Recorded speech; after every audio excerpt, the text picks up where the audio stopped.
Welcome to your Aerotow training. We have paid for a tug up to 3,000 feet and will be flying a predetermined circuit. When you're ready to release, signal the tow aircraft by moving your rudder left and right a few times. Keep the wings level until the glider gently rises off the ground.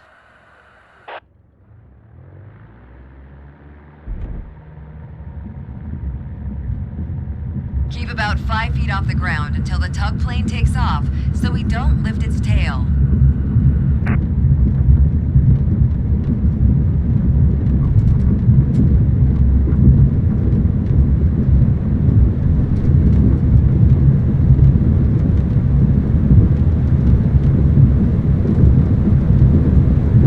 Keep directly behind the tow aircraft at all times, both horizontally and vertically.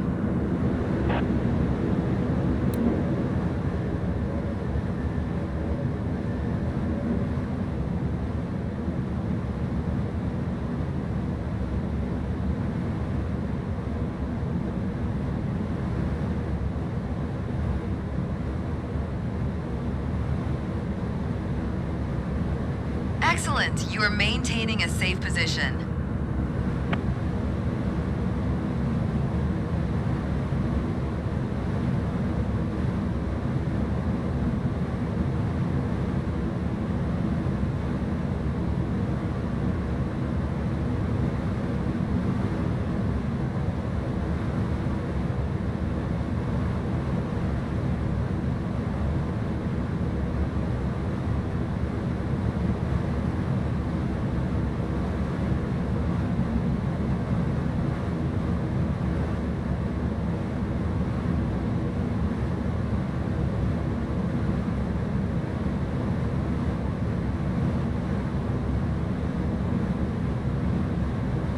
Let's keep directly behind the tug as it turns.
We're approaching the designated altitude of 3,000 feet. Upon release, gently turn to the right as the tow aircraft turns left. Release the cable. Excellent. Very well done.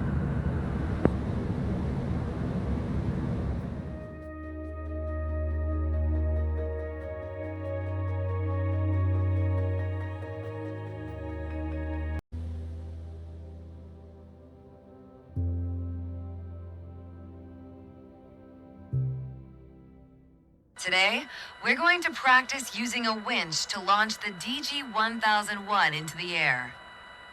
Compared to a tow plane launch, a winch will get us airborne much faster, but with a lower release altitude. Once we give the go signal, the winch will rapidly accelerate us. Be sure to keep the wings level until the glider lifts off.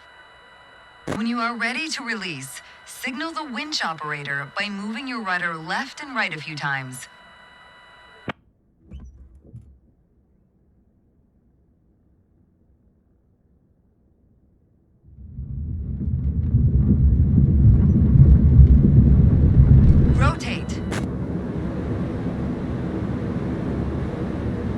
almost at the top, level off, and when you hear a distinct change of sound from the winch, release the cable. This is how we do a winch launch. It certainly gets the blood pumping and keeps your concentration high.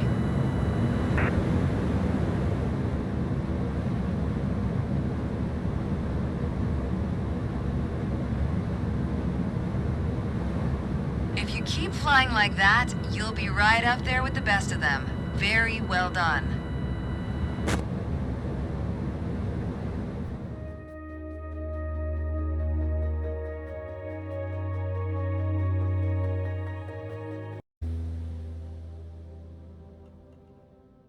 Welcome to your advanced winch launch training. Keep the wings level, rotate into the climb at the correct moment, and maintain a safe speed and trajectory. A winch launch demands the highest level of awareness and ability to appropriately react as quickly as possible. When you are ready to release, signal the winch operator by moving your rudder left and right a few times.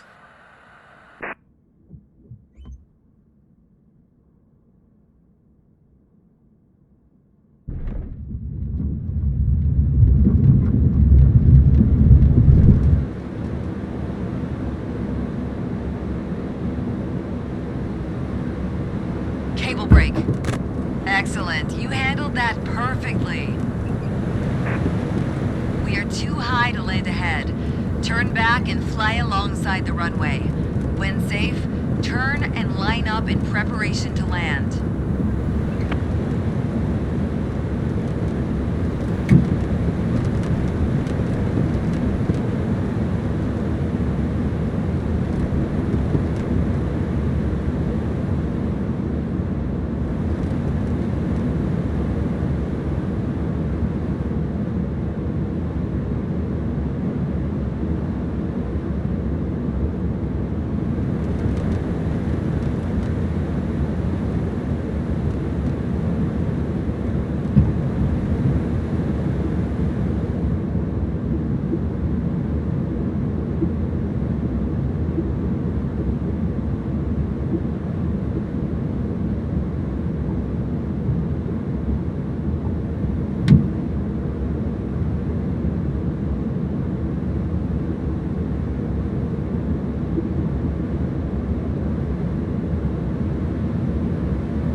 That was a simulated cable brake, intended to prepare you for flying solo. If you keep flying like that, you'll be right up there with the best of them. Very well done.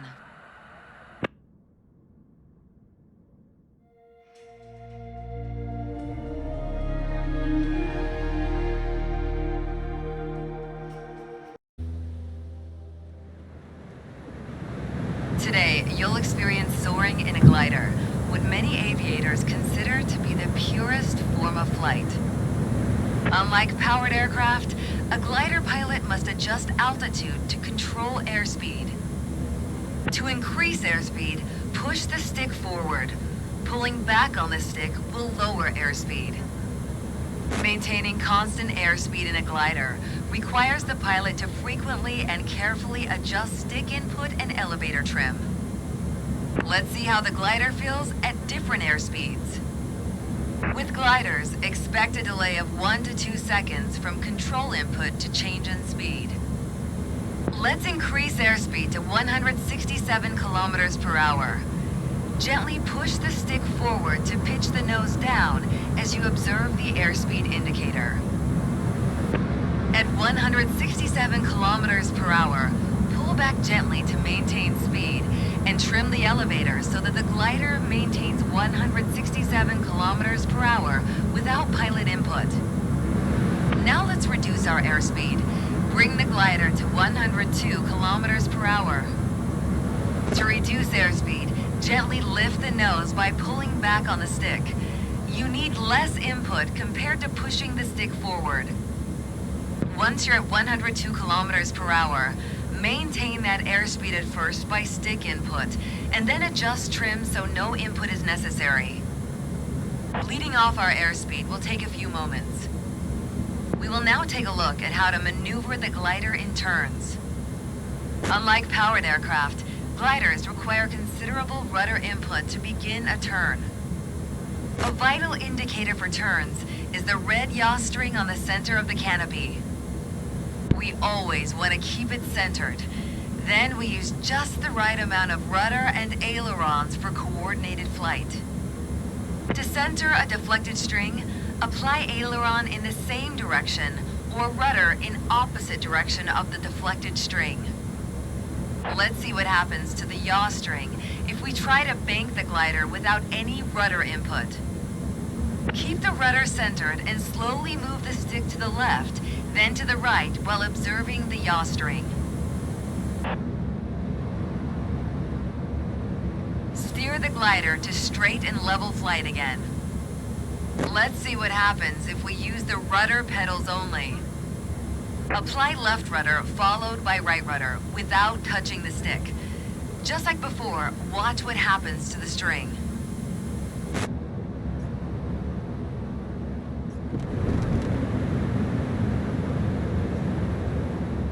Establish straight and level flight again. Now that you understand the use of the yaw string, let's perform a circle maneuver. To roll the glider, apply both aileron and rudder inputs simultaneously in the same direction. Hold a bank angle of 45 degrees and keep the yaw string centered with the rudder throughout the turn. The glider will begin turning. To maintain the nose on the horizon, you might need to pull back slightly on the stick. Roll the ailerons and rudder opposite of your turn to a wings level attitude. Let's attempt a left 360, then level the wings and perform a right 360. Try to keep the yaw string centered while turning.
For now, let's return to the airport.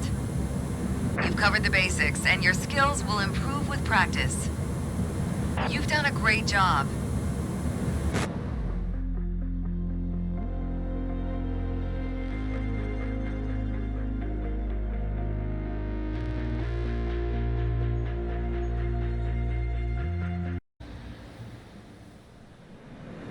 Pilots sometimes need to reduce altitude without gaining excessive speed.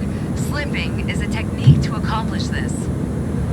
This technique can even allow a pilot to land a sailplane without air brakes, crucial if they brake or freeze during flight.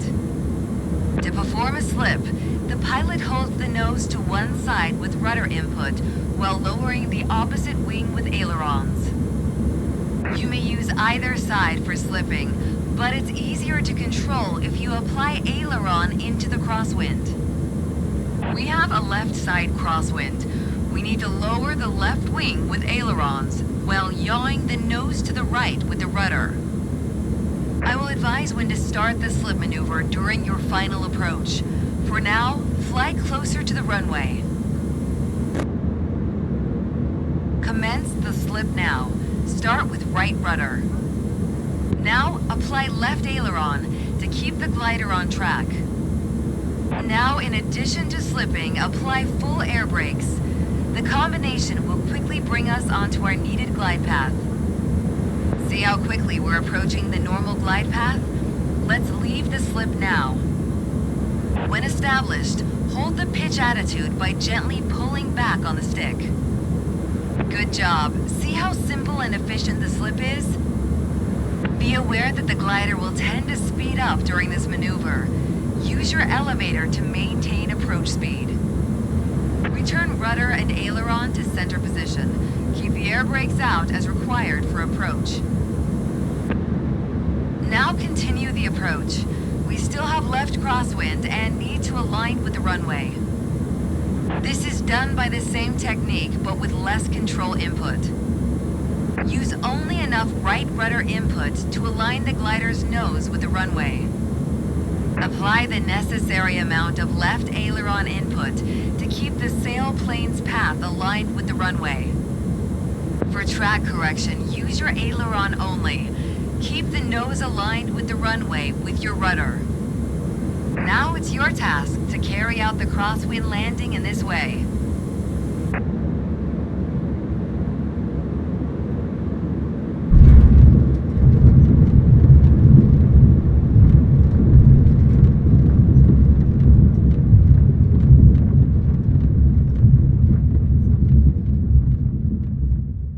Slipping approaches take time to master, but are a great way to nail your landings. You now know the basics. Very precise on the controls. Carry on.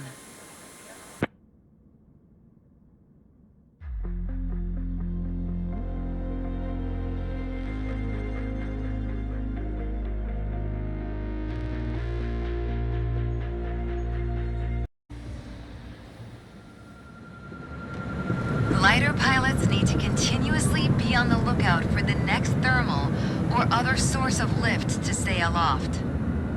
Thermals are small diameter parcels of rising air. Gliders must fly in tight circles to stay within them. Cumulus clouds, which typically resemble cotton balls, are a good indicator of thermals as they often form above them. Thermals suited for lift often require pilots to search under a few cumulus clouds. The variometer is a vital tool for soaring. This device indicates a sailplane's rate of ascent and descent with audible tones. After familiarization with the variometer's tones, you'll be able to know your climb rate without referencing other instruments. A variometer indicates a climb with an interrupted high-pitched tone and descent with a continuous low-pitched tone. As we approach the cloud, listen closely to the variometer and be ready to turn in when its tone indicates lift.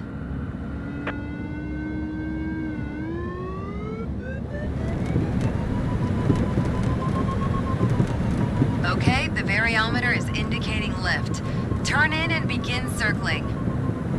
Roll into a 45-degree bank and complete at least one circle. Gauging a thermal strength typically requires completing at least one full turn within it.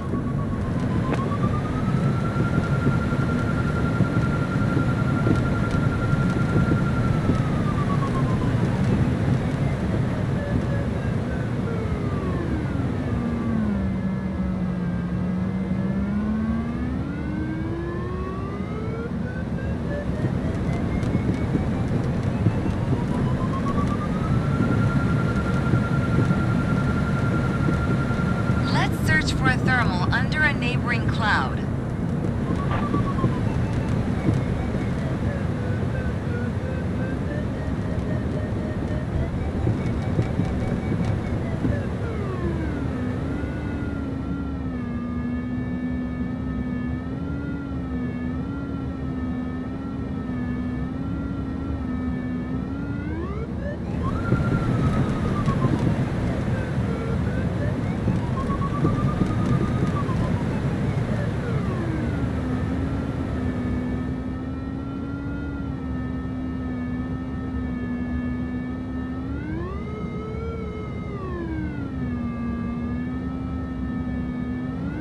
Now we'll work on keeping your circles tight and smooth. Two important rules to follow are: keep your speed low, between 93 and 102 kilometers per hour. Maintain a constant altitude, keeping a continuous 45-degree bank and the nose of the glider slightly above the horizon.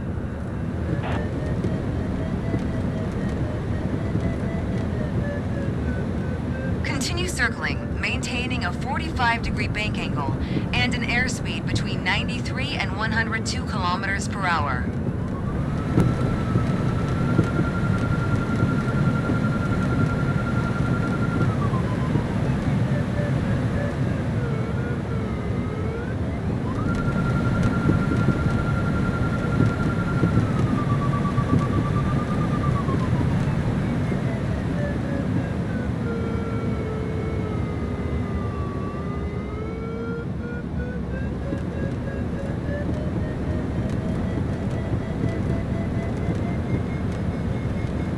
Soaring through the heights without an engine is an exhilarating experience of pure aviation freedom. You are proficient enough to practice these skills solo. Go ahead and continue perfecting these maneuvers in a single-seater. Great flying.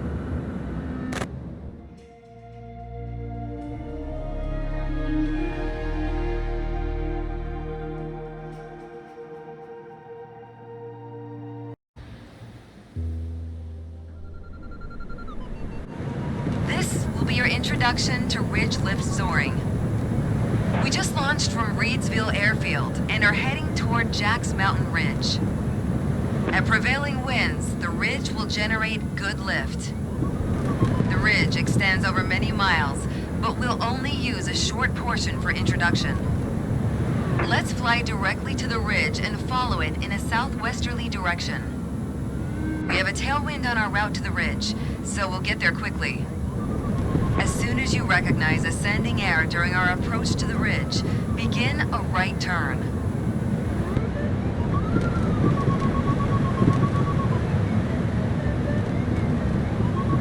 One of the cardinal rules of ridge soaring is to avoid the ridge's lee side due to downdrafts that often form in that region. Try to maintain as high a rate of speed as possible while flying close to terrain, as it affords the most escape options. Increase the speed until the vertical speed becomes 0, but stay below the yellow arc. Steer the aircraft far enough into the crosswind to avoid drift toward the lee side. We'll turn back in approximately 5 minutes when we're abeam of Belleville. Meanwhile, watch the vertical speed. If it indicates a constant descent, we should try flying closer or farther from the ridge. Watch for other traffic. Currently, we need to give way because the ridge is to our left-hand side. When traffic is approaching, turn right far enough to allow the traffic to pass, then maneuver back to the ridge.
at Beam Belleville. Let's turn back.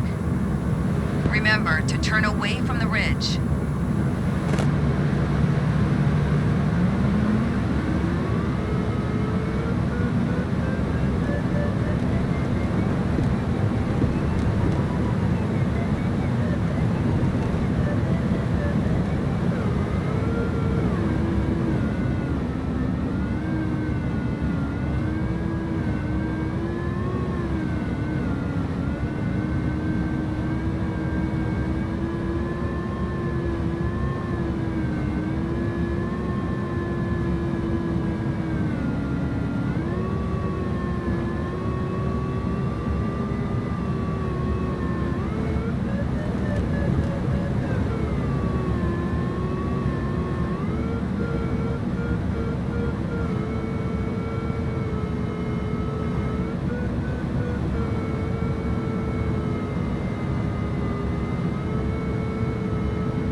Highway 322.